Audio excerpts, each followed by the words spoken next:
அதுவும் பெண்களாகிய நாங்கள் தேர்தலிலே போட்டியிடும் போது எங்களுக்கு எதிரான பல அவதூறுகள், முதலில் நடத்தை சார்ந்த அவதூறுகள் தான் அங்கு பிரஸ்தாபிக்கப்படும். அதில் மிக மோசமான சொற்பிரயோகங்கள், மிக மோசமான கதைகள் உருவாக்கப்பட்டு எங்களை எவ்வளவு தூரம் உளத்தாக்கம் அடைய வைத்து எங்களை செயற்படாமல் வைக்கலாம் என்றதில் அந்த எதிரிகள் அதிலே மும்முரமாக ஈடுபட்டிருக்கிறார்கள். நாங்கள் அதிலே தாக்கப்பட்டிருப்போம்.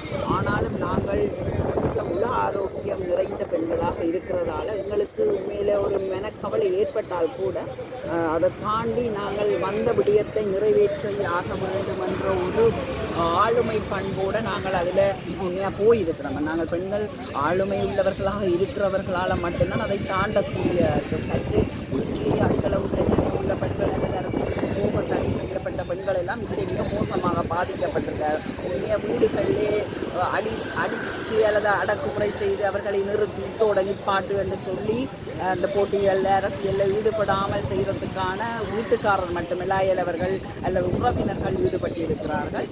மற்றது பெண்களுக்கு உண்மையிலே இந்த இப்பத்தைய ஊடக ரீதியாக மிக மோசமான வன்முறைகள், அந்த ஊடகத்திலே பல கதைகளை கற்பனையாக எழுதி போடுவார்கள். நாங்கள் உண்மையில பெண்களாகிய நாங்கள் அதை தடை இல்லாமல் செய்து எல்லாருக்கும் எதிராக எழுத முடியாத ஒரு சூழல் கூட எங்களுக்கு ஏற்பட்டிருக்கும். அதுக்கான நேரமும் இல்லாமல் இருந்திருக்கு. அதை எழுத நாங்கள் இன்னும் அதை தூண்டிக் கொண்டு இருப்போம் என்பதற்காக நாங்கள் அதை தவிர்த்து கொண்டு போயிருக்கோம். ஆனால் பெண்களை ஆடையிலிருந்து ஆண்களோடு சேர்த்தெழுகிறதும் அல்லது தலைமைகளோடு கூடாமல் செயற்படுத்துறதும் அல்லது எதிர்கட்சிகளை அவதூறு செய்வதாக கற்பனை செய்வதுமான பல கற்பனை கதைகளை கட்டுக்கதைகளை உருவாக்கி இருக்கிறார்கள். மற்றது தனியே போகும் இடங்களிலே வெறுக்கி இருக்கிறார்கள். பல பெண்களை வீடுகளுக்கு போக அவதூறாக வெளியில் வச்சு அவர்களை அவதூறு செய்கிறார்கள். பெண்கள் என்ற அரசியல் ரீதியாக அரசியலில் ஈடுபடுற பல பெண்கள் வேலை மிக மோசமான நிலையில தான் பெண்களை இந்த சமூகம் வச்சிருக்கு. ஆனாலும் பல பெண்கள் ஆளுமையோடு வளர்ந்து கொண்டிருக்கிறதாலையும் அவர்கள் அந்த ஆளுமையை வளர்த்து கொண்டிருக்கிறதாலையும் இதற்கு முகம் கொடுக்கிறார்கள். உண்மையிலே ஒளிஞ்சு போய் வீட்டுக்குள்ளே இருக்காமல் என்னை பொறுத்தளவில் பாராளுமன்ற தேர்தலில் மிக மோசமாக பாதிக்கப்பட்டு நான் இங்கே எழுதுகிறதாலையும் அல்ல கட்டுக்கதைகளை உருவாக்குறதாலையும் நான் மிக மோசமாக பாதிக்கப்பட்டேன். ஆனாலும் நான் சோர்ந்து போகும் ஒவ்வொரு நிமிடமும் நான் இதற்காக வந்தேன் என்ற அந்த தேச விடுதலையை யோசித்து எல்லாத்தையும் தூக்கி எறிந்து நாங்கள் அந்த இருக்கிற ஆளுமை உயர்வான எண்ணத்தோடு நாங்கள் அதை செயற்படுத்தி இருக்கிறோம்.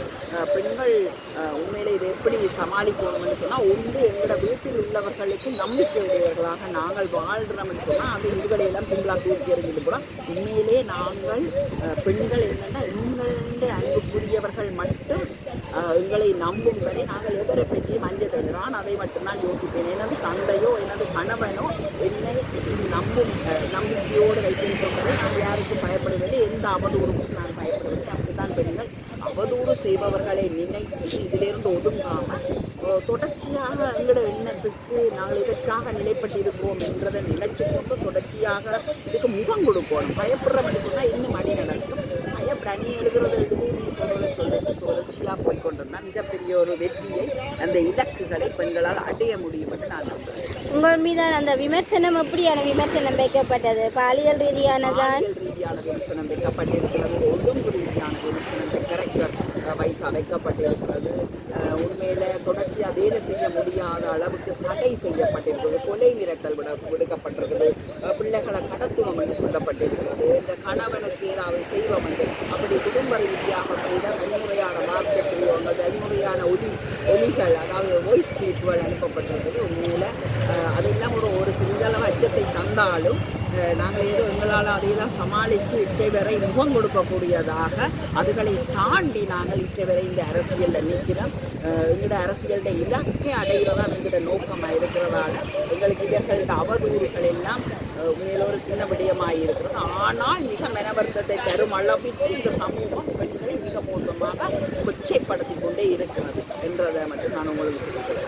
என்னன்னு சொன்னால், நீங்கள் இப்படியான அவதூறு பிரச்சாரங்கள் தேர்தல் காலங்களில் வைக்கும்போது அதை தடை செய்கிறதுக்கு தேர்தல் திணைக்களத்திலேயோ இல்லை கவர்மெண்ட்லேயோ எவ்வாறான நடைமுறைகளை பின்பற்றலாம்னு நினைக்கிறீங்க?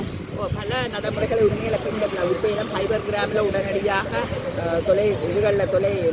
இலத்திரனியல்களில் சைபர் கிராமில் உடனடியாக ஆரம்பித்து அவர்களை உடனடியாக நாங்கள் பிளாக் பண்ணுறதுக்கோ இல்லை அவர்களுக்கான நடவடிக்கை எடுக்கிறதுக்கோ விடயங்கள் எல்லாம் உருவாக்கப்பட்டிருக்கிறது. சட்ட ரீதியாகவும் நாங்கள் இப்போ எங்களுக்கு அந்த நேரங்களில் இதை செய்கிறதா அதுக்கு போய் மினக்கிறதான்ற ஒரு பிரச்சனை இருந்தது. ஆனால் இப்போ நாங்கள் துணிஞ்சு இருக்கிறோம் என்ன சொன்னால் இப்படி செய்கிற சட்ட ரீதியாக கூட பயப்படாமல் போய் நாங்கள் நடவடிக்கை எடுக்கிற அளவுக்கு நாங்கள் கொஞ்சம் இந்த அரசியலில் நிலைப்பட்டு இருக்கிறோம்.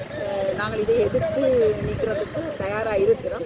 ஆனால் அந்த கொச்சைப்பட பாலியல் வன்முறைகள் வார்த்தைகளை சொல்லிக்க மிக பெண்கள் என்ற ரீதியில் நாங்கள் வளர்க்கப்பட்டது வந்து பெண்களாக வளர்க்கப்பட்டிருக்கிறோம். அப்போ எங்களுக்கான அந்த நிலை வந்து இன்னும் மாற்றமடையவில்லை. நாங்களும் எங்கள் மனங்களை மாற்றி இதுகளை தாண்டி போகணும். இனிவரும் பெண்கள் இதைக்கெல்லாம் அச்சமடையாமல் துணிஞ்சு நிற்கணும். உங்களை போல ரெண்டு நான் அடிக்கடி நினைப்பேன்.